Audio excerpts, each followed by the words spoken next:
This is Olga Jevtich. I'm Miss Virginia, Senior America 2003, and this is Fashion Notes. Thank you for tuning in. We are going to have a delightful program today. Please stay in. Are you ready for spring? I think I am. Designers are showing all kind of different trends. Of course, we are not going to go and just buy whatever is trendy. How about starting from your own closet? I did. I found few pieces even with the tags on. I didn't know I have it. So this is a good thing to start looking. And, you know, there are so many interesting, of course, things that we can maybe have it or not. For example, color. Like every spring, color is very important. You know, you can use any color on the rainbow. And this is the spring when all flowers start blooming and, you know, everything looks so beautiful. That's why I like 4 seasons. So you can dress, you know, for that season. For example, spring, you know, shed off your winter gear and you feel good in, you know, short sleeves and silk dress. And then, you know, when it's the 90 degrees outside in the summer and probably humidity 95, oh, you wish, you know, you have some different thing to wear, not, you know, because you sweat a lot and you wish, oh, I wish it's a winter time.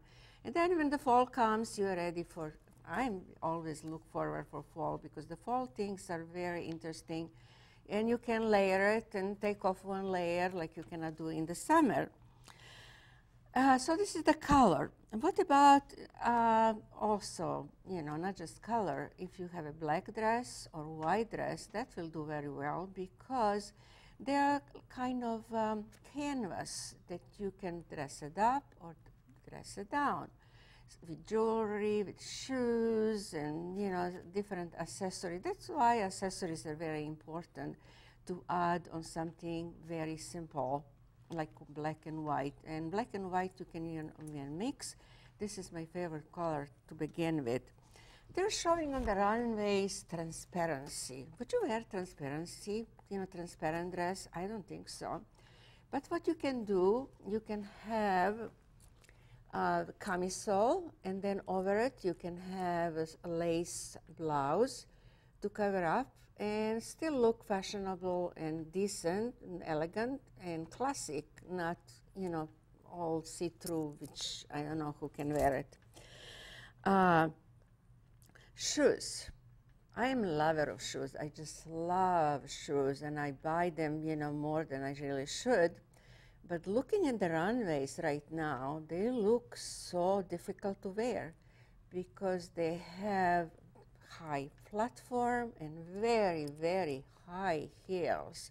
Who can wear them? I don't know. Even the models on the runway start falling down because they are so awkward and you know, uncomfortable to wear. But beautiful maybe the look in the magazine, but you know, not for, you know, ordinary people.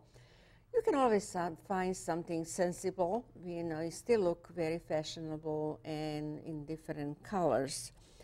So you can find, you know, if you look in the shoes and dresses, and you can always find something maybe that you already have in your closet.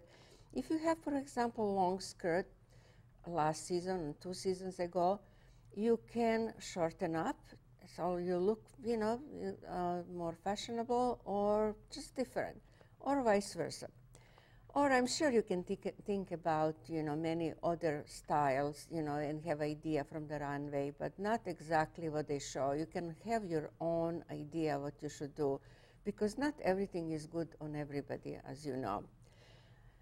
Right now, I have a very delightful young lady with me today. I'm going to ask her also about fashion, you know, before we go, because we are surrounded by, this is like a candy land that she created today, and her name is Tatiana Chambers.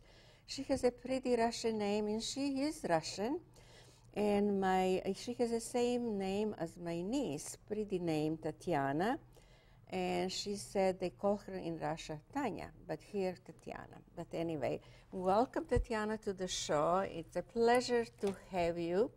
I met Tatiana at one of the craft shows that she attended, And I was fascinated with her craft, so I invited her and so grateful that she could come today and show us. We have so many things to talk about, and I hope we have enough time to cover everything. Welcome to the show, and with all your beautiful things around us, and she's going to explain. But before we start about you, let me ask you about comparing Russian fashion and here in America. Do you see any difference or not? Well, first of all, thank you for inviting me, Olga. It's a pleasure to be here, and I'm really fascinated about the chance to show people what my art is and how versatile it can be. Fashion in Russia might be a little bit more open, so to say. People less conservative than here. That's what I learned when I moved to this country 4.5 years ago. And they might be a little bit more colorful because they're a little bit more bold. But there's also some downsides of it too, because sometimes you need to be a little bit more modest. Don't show off yourself too much. So I think that woman has to have a little mystery about herself. Always. I think it should apply to any culture. And also, I'm sure they buy less but better quality. Is that right?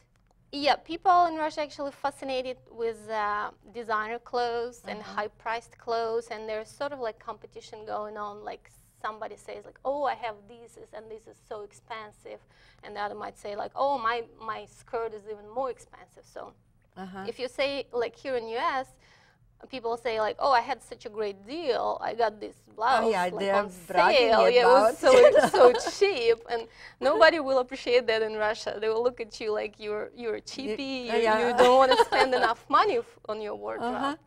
So the more expensive this is here, it's much better. The better, yes. The better, and there should be.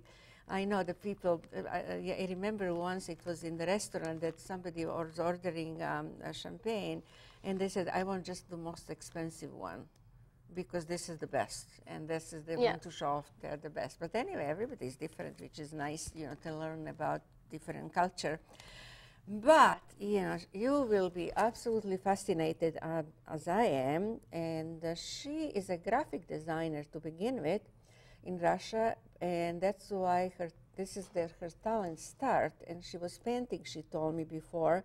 She does still paint watercolors, and then she is an artist, and she started doing jewelry first, and she was showing jewelry first at the craft shows, and then she decided to do something else. So we are surrounded by different things, and this is the felt what you see in front of us in different things. For example. Those are little booties made from felt. Actually made from wool roving.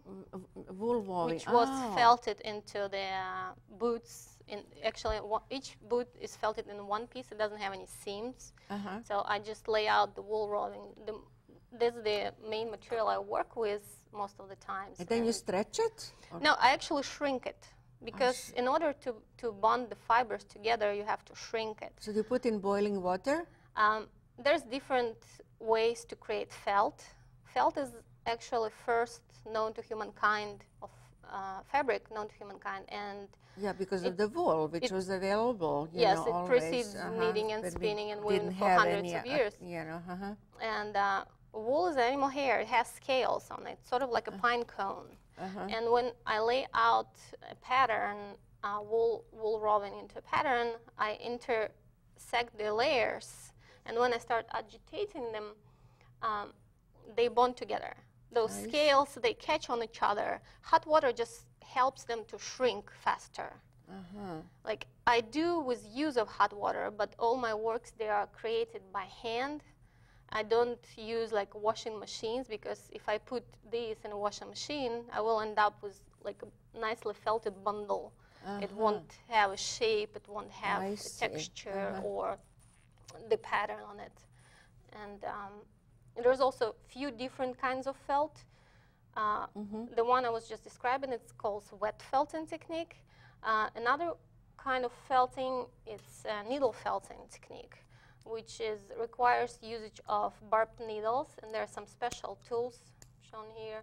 and these needles have little notches on them. And when they are pushed through the wool fibers, they drag fibers back and forth, thus bonding them together. Kind of stretched or just bond they just bond together? Together. Yeah, they sort of create like little kinks, like in hair. And needle felting is great for sculpting little sculptures, toys. Do you have some kind of frame before you put the felt on, or this is the whole felt? It has a wire frame inside. I just buy some craft wire. I bent it into the shape. Okay, and you make the various. I mean, you put the wire in the shape of whatever you want to make. Yes. And then you put the felt over. I wrap wool around, and by felting it with the needles, it compresses, it bonds them together, and creates something more detailed than bigger pieces, which created in wet felting. And show me the eggs. You know, this is fascinating. You know, because now it's Easter is coming, and this is something that she's doing. She used styrofoam. First. Yeah, I bought a styrofoam shape, which is available in every craft store, and I used wool roving, which I wrapped around the egg, and I stuffed it into a stocking, which you can buy very inexpensive, knee-highs or something. You wrap it in a stocking, you tie it with a thread, and you do lots of agitation. You wet it in hot water, put a little bit of soap on it, and do lots of rubbing and moving. So you can watch television and do that. It was like a cabbage in front of us. When you open up, it's the most beautiful scarf, actually, that you can put it on. Can you put it on? Sure. So it will, careful with the microphone. It really looks very interesting because you can put on any plain outfit, like a black one, like she has on, and actually dress it up. And you can wear it down like this. Down, or you can put it cold. Up. Yes, and also, you know, it's a great effect. This is what she's doing. As you can see, maybe, how do you do this scarf? This is interesting also. Blue felt and wool. How do you do that? These I call noodle doodle scarves because they sort of remind like a mesh. And they're also not knitted or not woven. I used loosely spun wool yarn, and I laid it out in a random pattern on a table. I added some wool roving, which I formed the flowers out of, and sprayed it with... Do you glue that? No, it's felting. I sprayed it with hot water and soap. Oh, it just sticks covered itself. it, and by rubbing and agitating it for a long time, the fibers bond together. Because I see different colors here. So, for example, do you do this later, this darker color? No, I just use from the beginning different colors of wool from roving. the beginning, okay. And then at the same time, you just rub them. Yes. And then just stays there forever. Yes, because the fibers bond together. That creates unwoven fabric, which is felt. That's how they bond and stay in a position. I like this, and this is really fascinating. This is you could wear it as a belt, or as a scarf. You can put as a scarf, and one of the flowers you can take it off and wear it as a belt. And also, even as a scarf, you can remove one if you think this is too many. You can remove one. That's really clever. So you cut the. How do you make these flowers? No, I don't cut anything. Again, I start with the loose wool roving. So, for example, you have a double here. Yeah, I just fill the wool roving into little patches, and then I just shape them by hand, and by a little bit like rubbing and sculpting, sort of like a clay, but you don't get so much mess like you do with a clay. I lay them out on a bubble wrap or on a plastic, and then I spray them with hot water and soap. And again, by pressing and agitating them, it creates the flower. And I don't have to cut it. I don't have to have a waste material, which is I would have if I would felt first big piece and then cut the flowers out of. Also use everything. This is very clear. Actually, this is the picture. I don't know if you can see it. And she does it on the floor in her studio. And you tell how you started first. This is Nuno felt.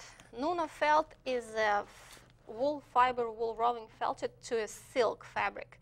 Nuno means in Japanese fabric. That's where technique came from. And here I'm starting with a silk fabric, which I cut into what's going to be poncho with a little hole in the middle. And then I start laying out wool fibers on the both sides of the silk. And by laying them out and then spraying them with water and rolling them, I usually say roll till you drop, because it takes a while to make the wool fibers go through the fibers of fabric and bond together. So that's how the beautiful poncho like this is created. And you have to wait to dry? Well, yes, of course. Any of the felted things, they have to be dried.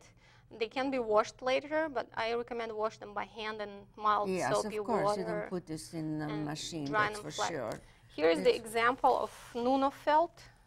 This is a beautiful wrap which was felted to silk. All the flowers and butterflies, they felted to silk, and then they hand embroidered with some beads and freshwater pearls. And once the wool fibers start shrinking, it creates this beautiful crinkled texture on the fabric, which you're not supposed to iron, because that's the point. Yeah, they're crinkled to begin with. Decorative So element. you buy by the yard all this the silk, and then you cut it? Yes, silk I buy from different sources, stores or online, or some people who sell silk, because it's kind of difficult in this area to find real silk. So I try to find my ways around. I see. And then you do by hand all this beading? Yes. And do you do it by thread, or you glue them, or? No, I use thread. Oh, I use every piece. Can transparent you imagine thread? all this doing, you know, by hand? There's freshwater pearls, and also some beads. She's sewn by hand. And how do you finish it here with also with the felting? The all around is the felting, actually. Yeah, it was all done in one step, one long step. I laid out the wool from the very beginning.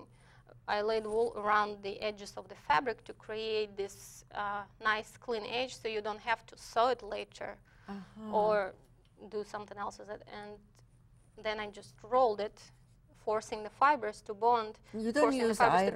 You don't use iron. You don't use iron, because that's the point of the Nuno felt, to create this nice crinkled effect. I see, by the hand. Wow. Yes. And this is also interesting, scarf. Tell us about that. That's big wrap I call the gold of Aztecs, because it's very colorful and has the turquoise color, like. That could be like a table runner. It could be, absolutely. Some of my customers actually were buying bigger wraps from me and using them as a wall hangings or table runners. Yes. And this is also double-sided. You can wear on either side. And this was made with a loosely spun wool yarn and wool roving again. And it wasn't knitted or glued together. It also was all felted by hand with use of water and soap and lots of agitation and rubbing and rolling.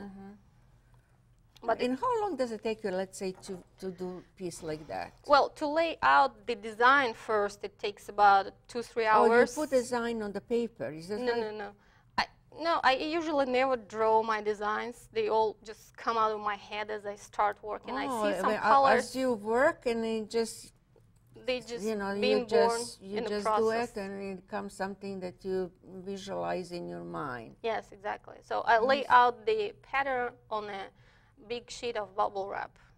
That's my base, which I will later roll in and agitate. And to lay out the pattern of this scarf took about 2 or 3 hours. And then I start spraying it with hot water and soap, covering it with another sheet of bubble wrap, and start compressing and rubbing. And after I see some fibers start bonding together, I can roll it into the big roll like it was shown on the picture. I see, roll. And compress them even more so they will bond together. So I don't have to sew anything together or knit. That's how this was made. I see. As you can see on back of us, there are some pillows that she's making. And so, you know, I don't know what, there is something also the colored with purple one with and white, which is also the color, which is very pretty. You can really dress up your outfit. It's a neck warmer. A neck warmer. And also not just, you know, it just looks very pretty and very stylish, very, very stylish. You know, and this color can, you know, you just go beautifully with just about any color. Oops, this is one we didn't talk about. This is a wall hanging. It could be wall hanging, is that right? Absolutely. This is a whole felt and, of course, some wool in different colors. It's very colorful. It will look beautiful in some hallway when you just enter the house and you just splash with the beautiful colors. Was this red to begin with, and then every color that you the wool is the color it is, or you dye it? As I told earlier, I used already dyed wool roving, and this entire piece made from wool roving like this. I lay and do out. they come like in these small pieces, and you no, put they them come together, in the long, big pieces. Oh, I buy them by the pounds and pounds. Oh, so okay. yes, I spread the fibers evenly to lay out even nice base out of red color, and then I use different colors of again wool roving, and in this case a little bit of wool yarn. Wool yarn, and then I fold them all together to create the branches. So, and this is something a little loose. This is a pin, actually. A pin. This piece was first intended as a wrap, so you wrap around your shoulders and you pin it together with a matching pin. I see. But also, as you noticed, you can use it as a wall hanging or table runner. Table runner, It will look great either way. I see. Wow, what you're going to do next? I think you covered lots of things that I don't know what you can do next. We have here on the stand left on the side of us, wall hanging, which you can put on the wall. And I don't know if they can, yes, this is the wall hanging. And what kind of beads did you use for? I used cowrie shells, I used bone beads and coconut beads. And the wall hanging itself is felted on the pre-felt. I see. And the different colors of wool you see there, it's natural colors of llama fiber. Oh, they're undyed. All those colors, they're natural, and they come of the llama animals, which are sacred animals in South America. I know the llama is very expensive fiber because when they're using in clothing, you know, for example, winter coats, they're extremely warm and lightweight and beautiful, and that's, you know, natural color. Yeah, I think, I don't know if I show you this little baby's booties. And she said it takes almost same time to make a small one as this big one, because it's, you know, this is small. It probably, you know, it just takes time to mold all of this, and they come in different sizes. Absolutely, I can do custom orders. You do custom order, color, choice of and size. I'm sure some of your clients say, "Can't you do this and that?" You probably have something that you didn't think before, and I'm sure you said yes. You know what you can dream it. Yes, absolutely. I always say the limit is yours and my imagination. You want something, you come up with idea, I can create it. There's some limits to it. I mean. There's of course some ways you work with fiber. I always explain first if it will be possible to make things like people desire. But most of the time, do you do like a larger pieces if somebody would like, you know, to say that have exactly the same or something different in the larger pieces to hang in the wall? You have facility to do it? Yes, absolutely. It will take longer time because I do everything by hand. I don't use any machinery. So, of course, every piece is unique and every piece is one of a kind. And, of course, you cannot find this in your neighborhood store because it's not made, you know, somewhere else, you know, by machine. It's made by hand. I always, you know, stress out, you know, that people forgot to use their hands, you know, now.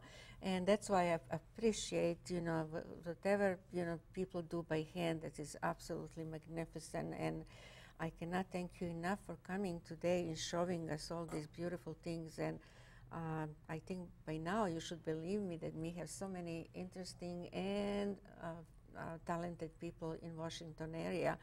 And she's, of course, you know, doing shows, so they can, you know, craft shows.